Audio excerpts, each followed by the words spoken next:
name is Jim Walsh. I'll be chairing this Castle meeting. I'd like to have our fellow commissioners introduce themselves. Douglas Kellner. Evelyn McCullough. Gregory Peterson. And Todd Valentine. Kimberly Galvin. Paul Collins. Joe Burns. Citro. Patrick Campbell. John Conklin. George Stephen. Bill McCann. Liz Huggins. Bob Brown. Terry Green. Bob Moore.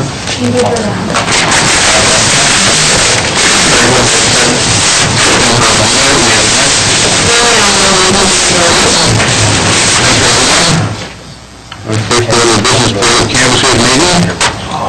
Certification of the election results for March 16, 2010, special election for the 13th Senate District. So here's the paperwork with the sign. The superintendent's thank you, sir. What's with these superintendents? Oh, no.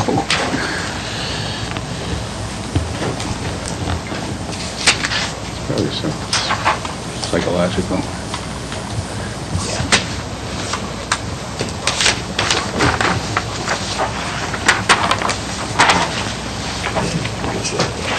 I think we That should goes be here. passing the pens around and we didn't, you know. Evelyn, you need to sign this. Give me the other pen. Oh, okay, good. Because I signed the last one with my pen.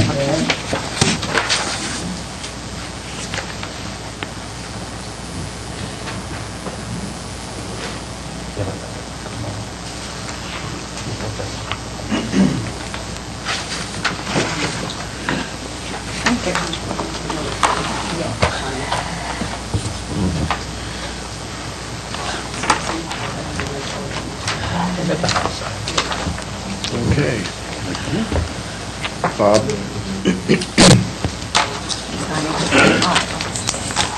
And Do we have to sign take the that one? pens back. Oh, No, those I are didn't. that's the actual That's the certificate. right The direction, executive yeah, director yeah. signs that. Whoops, excuse me. But for a minute, maybe I missed something.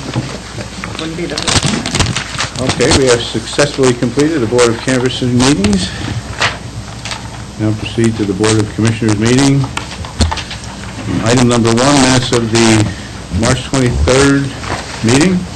I move adoption of the minutes as drafted. Do you have a second? Second. All in favor? Aye. Opposed? Carried. News and updates. Bob Bren, Todd Valentine. Finishing this.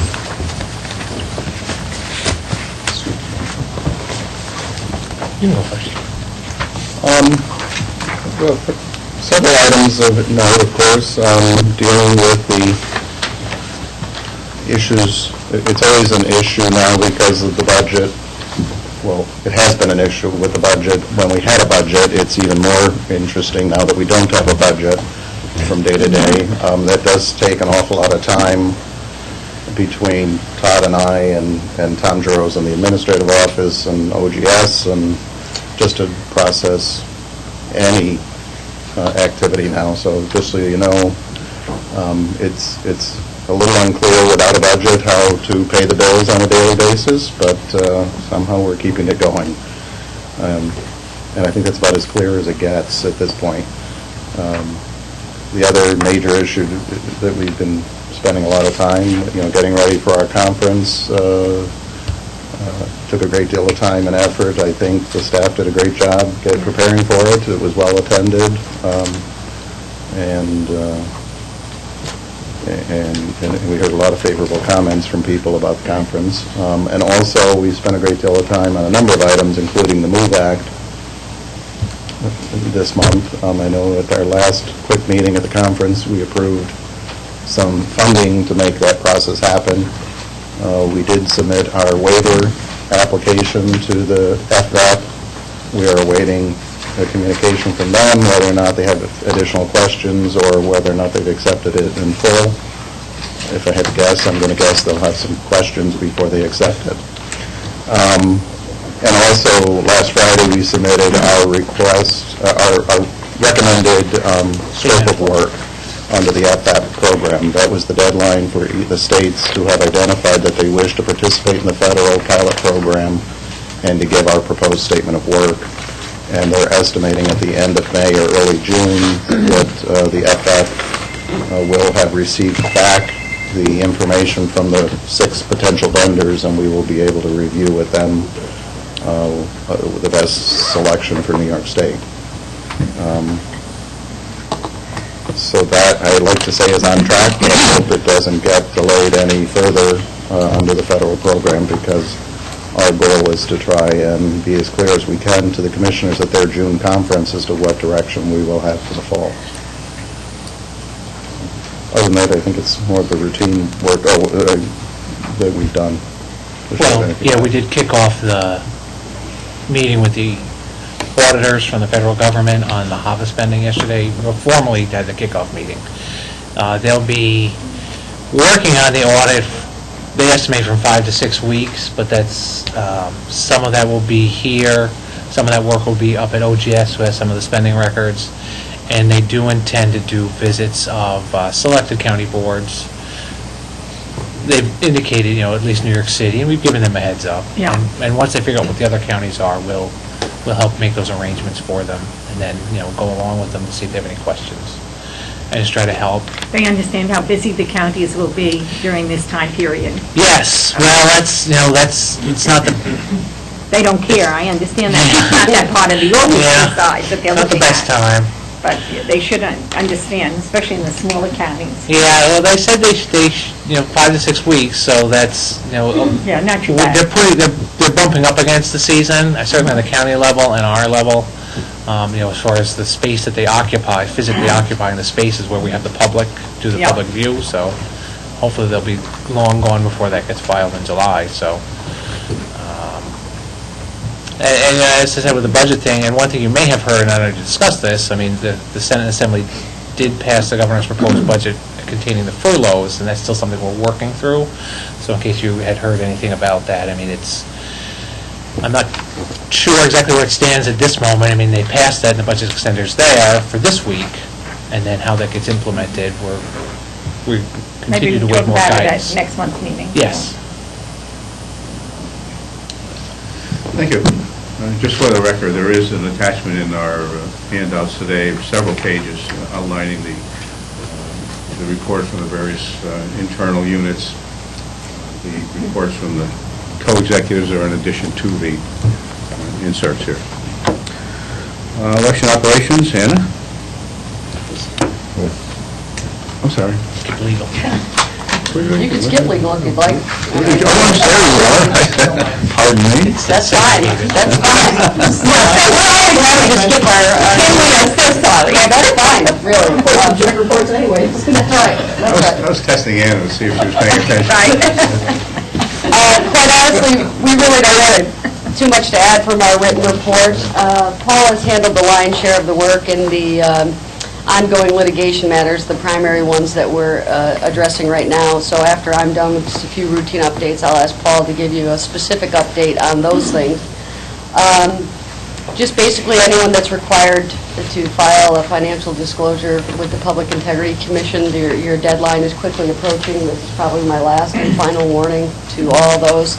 It is due the 15th, which falls on a Saturday, so you do have until the Monday, the 17th, but I would just strongly urge you all to make sure that's timely done. Another thing that's not in our written report that I feel is significant enough to mention to you is that there have been a number of bills chaptered by the governor recently that will require both internal coordination with the staff here and some county coordination. Those are namely as they apply to the voter registration or voting laws, namely the absentee ballot, form changes, the domestic violence victim ballots, and the affidavit ballots, the changes in the law to those, Yeah. The envelope, those three things we're starting to meet on and trying to figure out how to implement those. It's taking a coordinated effort of everyone. And while they seem fairly straightforward, the application and the implementation is tricky in some cases, particularly with the domestic violence issue. And then I'll have more to add in executive session about some other cases. And Paul can let you know what's happening specifically with our federal litigation that's imminent, ongoing. Well, at this point in time, we have two separate pieces of federal litigation. The one in the Northern District, which was brought by the Department of Justice. And within the confines of that litigation, we brought an application under the All Writs Act against Nassau County to compel them to comply. That is returnable Friday at 3 o'clock, I think. And Nassau County was granted an extension till tomorrow morning of the time within which for them to reply to our papers. So I really can't tell you what their reply is because we haven't received it yet and will not receive it today. We'll receive it by 10 o'clock tomorrow morning. And then Judge Sharp will determine what, if anything, he wishes to do with respect to the Nassau situation. The other piece of federal litigation that we have, lo and behold, also involves Nassau County. They had sued the state of New York and the board in Nassau Supreme. We removed it to the United States District Court for the Eastern District of New York. And by Thursday, our motion to dismiss the case as removed has to be filed, and we're moving to dismiss it on the basis that the venue is improper. And alternatively, we're asking, should the court determine not to dismiss it, that they transfer it to the Northern District, specifically up here, so presumably it would go to Judge Sharp, and he would have all of the same cases before him. Just makes good sense from the point of judicial economy. We also anticipate that on Thursday, Nassau County will file a motion in the Eastern District to remand the case back to Nassau Supreme. And we have 2 weeks to respond to that, and that argument will be held on June 10th, I think at 1 o'clock, down in the Eastern District on both our application and the state's application to dismiss or change venue, and Nassau's anticipated application to remand to the state court. Could I ask you a point of information? If each federal judge has a different opinion, who prevails? The Commissioner, the legal doctrine, and I have to be careful when I say this because everybody's going to think I'm saying comedy. It's comity, and concurrent judges should defer one to the other. And that's the problem, and that's why we're asking it to go back to the Northern District, because we don't want two separate co-equal federal judges reaching different opinions on the same matter. Yeah, that's what I'm concerned about. Yeah. That would be like a stalemate? No, I think the correct legal phrase is we would end up between a rock and a hard place. Thank you. A literal. That was a clarifying answer. We like these legal terms. Any questions or comments? Anna, are you sufficiently warned that I'm going to call you? Anna, please. Wow. We don't have much information to add to the unit report that was provided in your packets. We obviously were involved in preparations for the conference. We did distribute a number of procedures, I think 14 of them in total at the conference, and have since posted those to the informational portal that's available to the county boards. And we continue to work with the pilot review committee in the event that they have anything new that they want to explore. We haven't heard back from boards who are absorbing those procedures. There's a lot there to absorb. There's a lot that they have to prepare for. They have to adopt these procedures or craft versions of them so that they're adopted at the local level and advise us of those. So we definitely see our life ramping up in the election operations unit with regard to receiving all of those procedures from the county boards. We continue to acceptance test units that are intended for New York City at our central acceptance test site here in Albany. We have worked on the we have one resolution in your packet, and the other item is for information. The resolution is relative to Hamilton County and purchasing their EMS, and the other document that we provided for you was engineering change orders, ECOs as they're called. Just another acronym I'm sure you all were waiting to hear about. And we had those reviewed by SysTest and by NYSTEC and by Bob Warren, and they are minor in change, do not require the recertification of any voting system. So our procedure indicates that we would move forward with the delivery of units to us for acceptance testing, and we would notify the board at their very next meeting in writing of the result of this review, and that is the document that's in your board packet. So we don't have much beyond that unless you have questions. Questions? Thank you, Lana. Thank you. NBRA, PIO, John Conklin. Good afternoon, everyone. I only have one thing to add to the written report. All the units have now submitted their individual sections of the annual report, so we should be able to finish that up shortly. We have 3 resos, which I can discuss in the new business part of the meeting, so unless anybody has any questions. Thank you, John. Sure. Campaign Finance, Liz Hogan. Thank you, Commissioner. As I indicated in the written report, the campaign finance unit continues in a rather routine methodology in trying to advance, the projects that we're working on, and certain things that come up annually at this time of year. I'd indicated that we had crafted a new handbook. It's now on the web. We have some audits that are underway, as I've indicated at the past few meetings, and those continue. Probably the thing I would like to highlight to you here is that we have started the annual seminar series. We started yesterday here in Albany. Bill and I both went and observed the staff make the presentation. They've worked very hard on it and they did a very good job. We have 20 of those scheduled. We have a statutory mandate to provide an educational component relative to the filing system. And just for general information, anyone who needs to register for any of those seminars, the schedule is on our web, and the registration is available on the web as well as calling us. So, if you have any questions. Questions? Thank you. ITU, George Stanton. Afternoon, Commissioners. As Commissioner Kellner always says, no news from information technology is good news.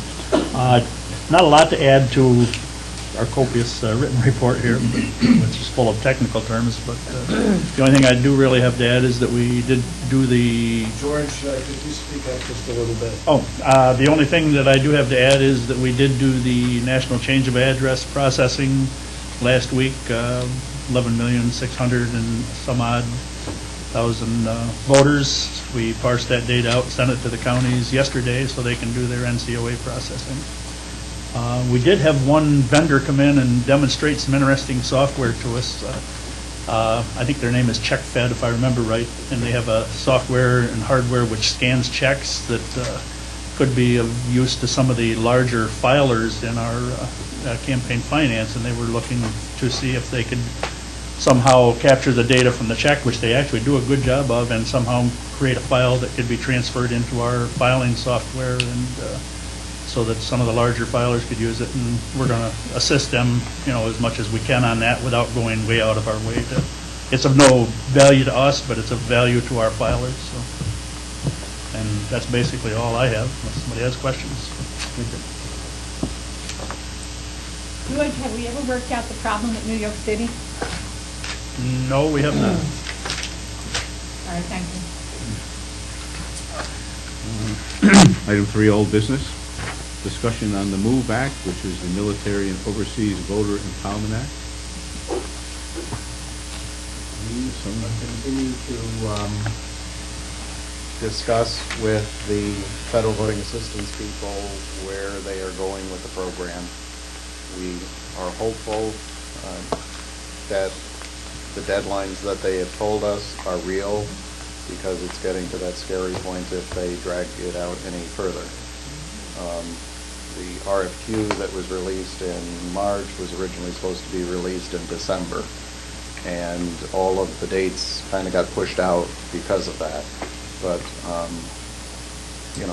I think we are, we clearly identified the requirements that New York needs the vendors to respond to. The FAP has indicated that they hope to have an expedited response from the vendors that we can evaluate. They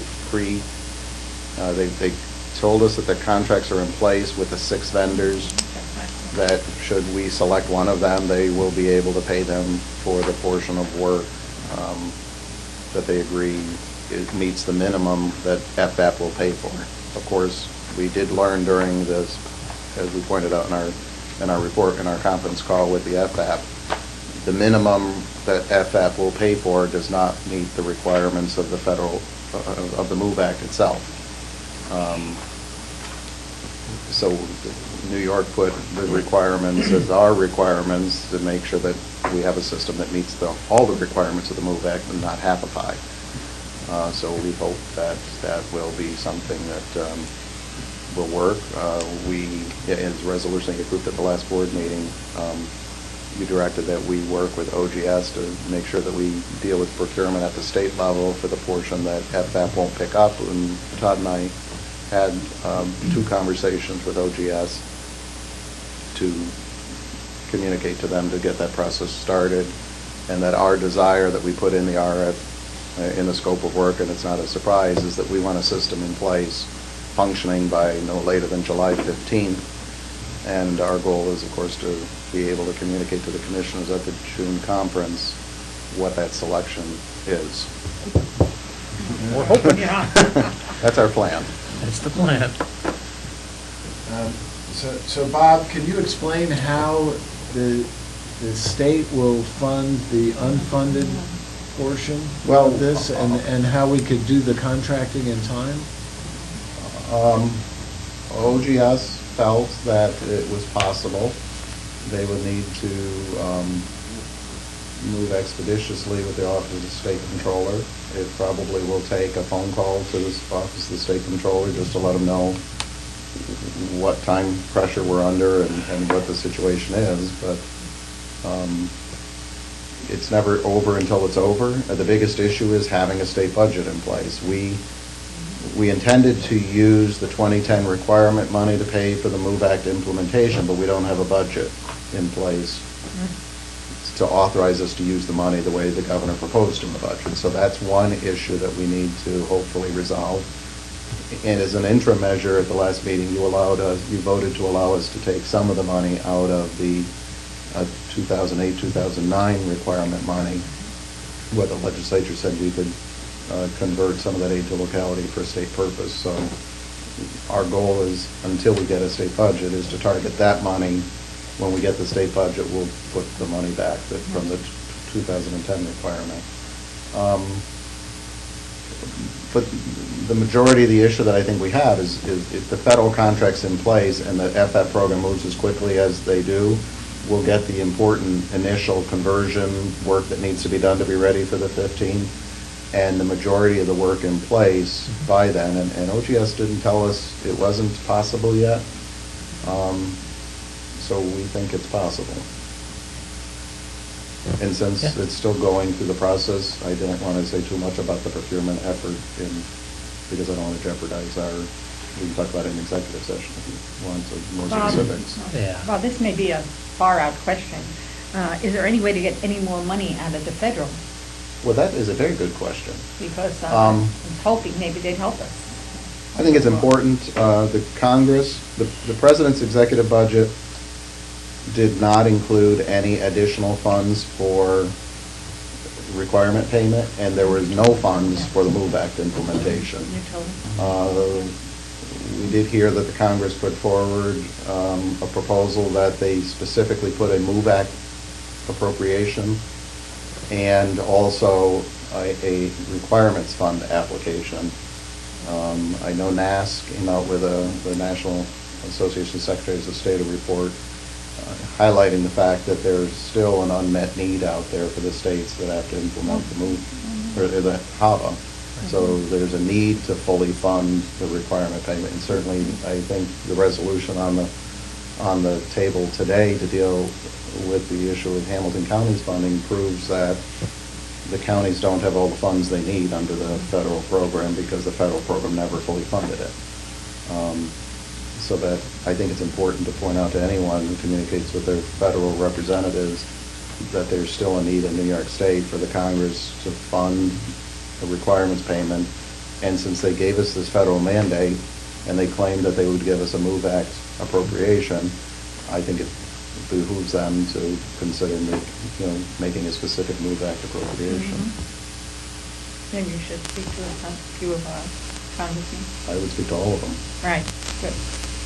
Good point. Thank you. Thank you. New business. Vote on a resolution to allocate HHS 2010 vote grant funds to local boards of elections. Tab 3 in your booklet. Do you have a motion? Do we want any explanation of that? Or we just move ahead? I so move. And second. Second. On the question, any discussion? Aye. Oh, I'm sorry. That's right. Any discussion? All in favor? Aye. Opposed? Carried. Item B, vote on resolution to transfer federal grant funds to the state operations account for voter education. Tab 4 in your booklet. Have a motion? So moved. Second? Second. Any discussion? Aye. All in favor? Aye. Opposed? May I add? Carried. Item C, vote on a resolution to allocate HHS 2008 vote grant funds for use by county boards of election. Tab 5 in your booklet. Have a motion? So moved. Second? Second. On discussion? All right. All in favor? Aye. Wait a minute, we're up to D? C. C, okay. Aye. Carried. Item D. That's the one outlined in red over there. Now skip D. No, it's... Item D. Vote on resolution to adopt 9 NYCRR 6210.18, tab 6 in your booklet. Have a motion. So moved. Second? Aye. Discussion. So this is the finalizing of the audit regulations. And I guess I want to point out that we had a lot of discussion about this before the draft went out, that there have been numerous comments that have come in during the comment period, and that the text of the regulations as we have it now is basically the best that we could do, that we could get 4 commissioners to agree on. My own view is that the process during the pilot project worked out fairly well, and the audits were done. I personally would still add to the audit regulations a requirement for escalations in very close races. And in particular, I still think that the procedure that New York City adopted on a bipartisan basis in 2000, which was that if the outcome of the race is fewer than 10 votes or 0.5% of the margin, then there would be a full hand count. What I'm concerned about in the future is that our statute says that we can escalate by having a vote of the State Board of Elections, the county commissioners can escalate, or a court order can escalate. So we have these 3 different sources, so we're all assuming that there can be escalations. But it doesn't actually mandate the escalations if there is a close race. And of course, it's at that time when everyone will be very partisan. And it is my view that the court should require an escalation wherever it is so close that there's any doubt on the outcome. And I would have preferred to say that directly in our regulations. But since we couldn't reach a bipartisan consensus on that, I will support this as the best way to move forward under the circumstances. Thank you, Commissioner. All in favor? Commissioner Wall? Yes. Just so the record is crystal clear, the resolution which you are adopting, which is in your packet, on page 3, at item 4, has a deletion in it. There was some language that did not get deleted when we changed the resolution. The resolution that I will be filing with the Secretary of State for the purposes of publishing it in the state record just removes that. So this is, that's just so it's It's clear. considered, though, a minimal change. It is without changing the a substance. non-substantial change. We have run it by Gore. They have no problem with doing it. And frankly, Laura Costello from Madison County is the one who pointed it out. And I'm grateful to her. But this is the one that you're adopting, just does not have that language in it, doesn't have the crosses, okay? Thank you, sir. We all in favor? Aye. Aye. Aye. Opposed? Carried. Item E, vote on resolution to purchase election management software system for Hamilton County, tab 7 in your booklet. Second. Is there a motion? Motion. Second? Discussion? We should make it clear that we are doing this because of the mandate under the Help America Vote Act that Hamilton County must purchase the software system in order to be able to program the scanners, that for whatever reason, the Hamilton County Commissioners or the Hamilton County Supervisors have not taken the steps within the deadline that New York State is under the court order with Judge Sharp. And therefore, since the State Board does have the power and is under the court order from the federal court, we really have no choice but to make this decision for Hamilton County. The result, of course, will be that Hamilton County will be charged with these funds, even though technically they haven't taken the steps necessary to expend them.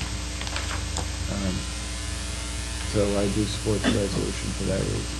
All in favor? Aye. Aye. Opposed? Aye. Carried. Item F, discussion of ES&S engineering change orders facilitating language translations and overvote notice on certified ES&S and Dominion voting systems, tab 8 in your package. Who would like to lead that discussion? Well, I think Anna Anna should take a should. little, Anna to speak should. to it, yeah. And Bob should. With regard to the ES&S changes, they are the kinds of changes that we'll start seeing now. For example, suppliers for certain, I don't know, light bulb switches or whatever may no longer be available to them. They have to find alternate sources. Those kinds of issues are generally categorized as these engineering change orders, and the vendor is required to submit documentation to us. We provide it to the testing lab. It's reviewed. When they are considered to be de minimis, or when testing is provided that was completed by an alternate lab, we receive those reports, we review them with Nysboe, and we're required by our procedure to continue to move forward. But because of the de minimis nature of that, they don't require a board vote, they don't require recertification. We're to notify you in writing of those changes at your next meeting. So that's what this ES&S document does. We did add to the memo, however, that we are authorizing the inclusion of Excel software on the secure standalone workstation that the election management system that the EMS runs on in this ES&S world, because it helps facilitate the importing of language translations and audio files. And we felt more comfortable having it on that secure terminal rather than using other computers in the office, and you could possibly import virus or some other malicious information that was not considerate of the secure world that we want the EMS to run in. So since it would facilitate that process and do it in a more secure way, we categorize this inclusion as we did backup software and antivirus software that also will reside on these secure terminals or EMS workstations. So those are for your information and don't require a vote, but do bring you up to speed as to where we are with the latest changes from ES&S.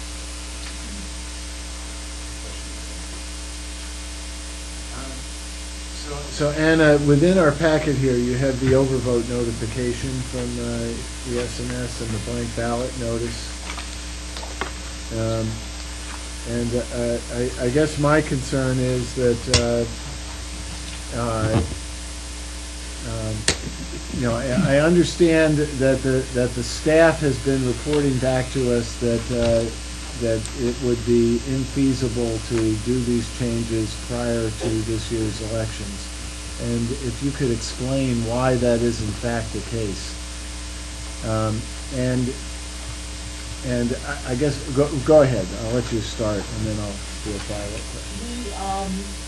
We are aware of issues that the Brennan Center and others have raised with us with regard to the nature and perhaps tone of the overvote message that appears on both voting systems. They seem to have concentrated on the ES&S system, but what's good for the goose is good for the gander, so we need to look at all of our messages.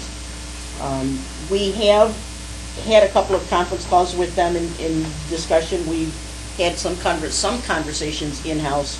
We did speak to both vendors and learned that if we were to make a change in text, first of all, we'd have to agree to that text change. It would be a software change in both of those systems, which would require several weeks for the vendor to make. There would be testing involved at SysTest of the source code changes. There would be the independent source code review by our subcontractor with Nysboe.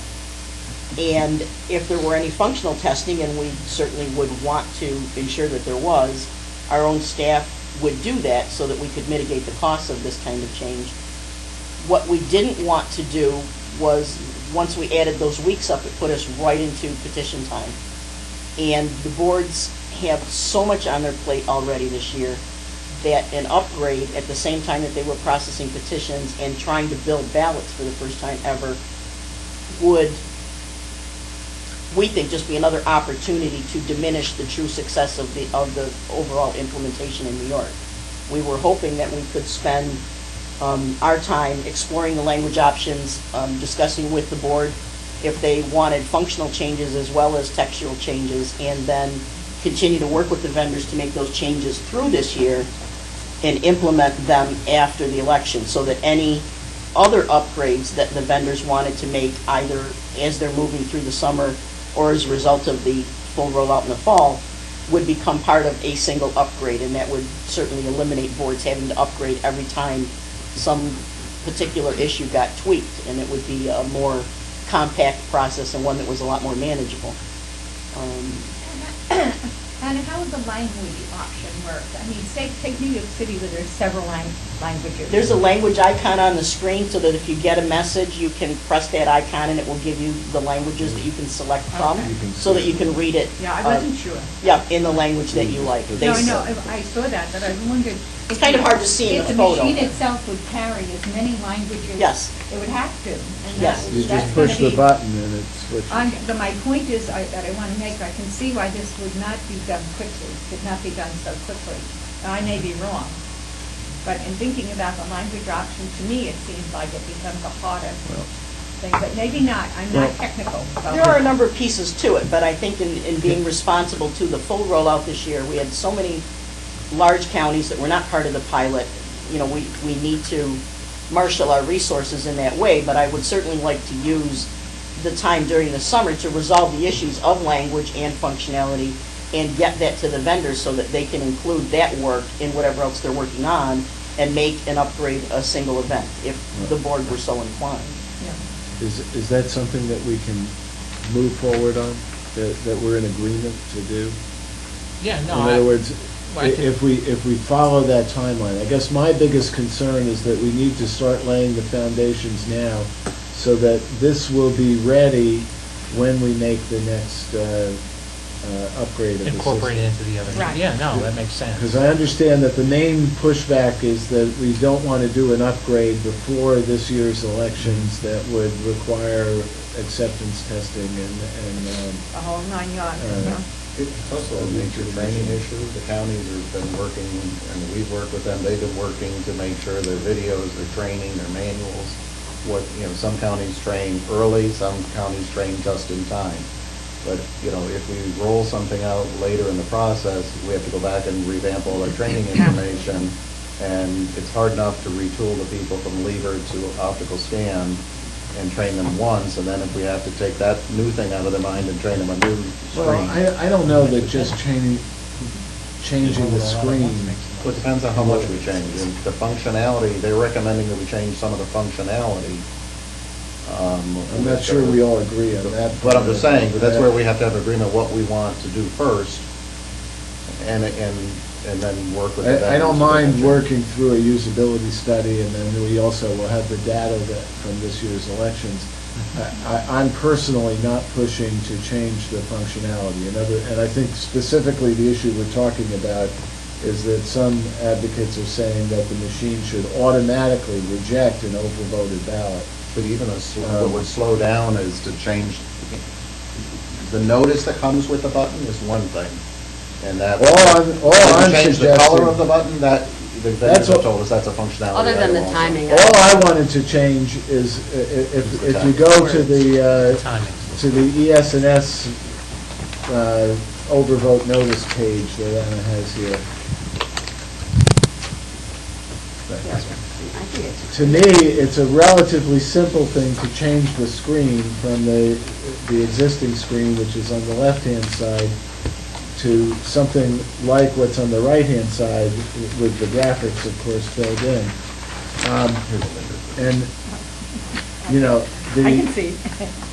as you can see, instead of saying "don't cast return ballot," it says "correct your ballot." There it is. So the new screen is more informative to the voter. And then instead of the existing screen with the green button that says, and a check mark that says cast ballot, as if we're suggesting that you should cast an overvoted ballot, we would change that to say cast your ballot with errors, so that if the voter really does want to go ahead and vote an overvoted ballot that's not going to count with the overvoted race. But I think that they need additional time. No, but Evelyn, just look at I'm looking at the it. old yes. and the new.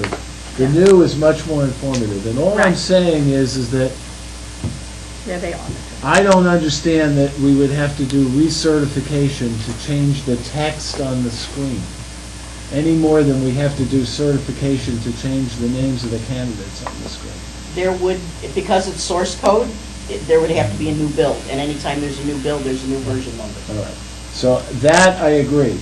But if the only line of the source code that's being changed is the page of what's displayed, in other words, in fact, it isn't even changing the instruction of the source code will still say, go to blank for the screen that gets displayed. And all we're doing is, at the go-to location, instead of putting the screen that's on the left, we'd be putting the screen that's on the right. And that is, yes, you're correct. It has to be the hash code checking. So that's why I'm agreeing that that if we're not doing any changes that require new hash code checking for the counties, that we not do it until then, because that is a huge project for the counties. But it's not a huge project for certification. No. Because it's a 1 hour check to make sure that the only thing they changed was the screen and not the rest of their code. Well, Bob made a good point in saying there have to be new training all over again. Well, the other issue that they're recommending. I don't that's agree okay. that you need new Okay. training for changing this screen. Well, then people go in and they get, what happened here? You know, why did this come up? Evelyn, We all look at agree. it. I know, we're looking at it here and we know this works. But look at the poor, Right. old man. I'm agreed, and also, we should get a budget for it, because I'm not We need a- suggesting right. Well, that that's we another should issue spend too, more right. than a token amount of money to get this done. The other item And we that should they're do it the right way, recommending not is the hard rushed to way. see in a black and white picture, but that's all we had to work from because it was a PDF. But in the color printout, they're recommending that we change the green and the red buttons to blue buttons. So, I mean, if you look at the ES&S system, which is a display, That's part of that's the a functional usability. change, but on the Dominion machine, if we were gonna follow that path, And with that's- anything other than, those are buttons that are physically built into the machine. Those are hardware. So that's a hardware change. So that's where I think from our perspective, we're looking at, what do the four, what plan do we give you would recommend as a workable solution and uniform throughout both systems? And then once you tell us to go, we can try and roll it out. I'm not pushing that. I mean, we should look at it, we should get a budget for it. I'm not suggesting that we should spend huge amounts of money. But if it's a small amount and it's gonna be, We should work towards that. right. As it is now, we're spending $3,000 a vote for disabled voters. We should. That's another problem. Okay, Thank you, good discussion. thank you. All right, now, so, do we have to do a vote on this? No. All right, thank you very much. Executive session, you want an executive session, so... Yes, I move that we go into executive session to discuss, we'll do. Enforcement matters. Actually, I'm prepared to do enforcement without the executive session. Okay. If Well, anybody that means we wants, can't discuss the cases. I have nothing to discuss on the cases. If you have something to discuss, we should go into executive session. We don't have But, anything. All right, we don't even have it. you want to do that first, and then we'll do the resolution? Okay. All right.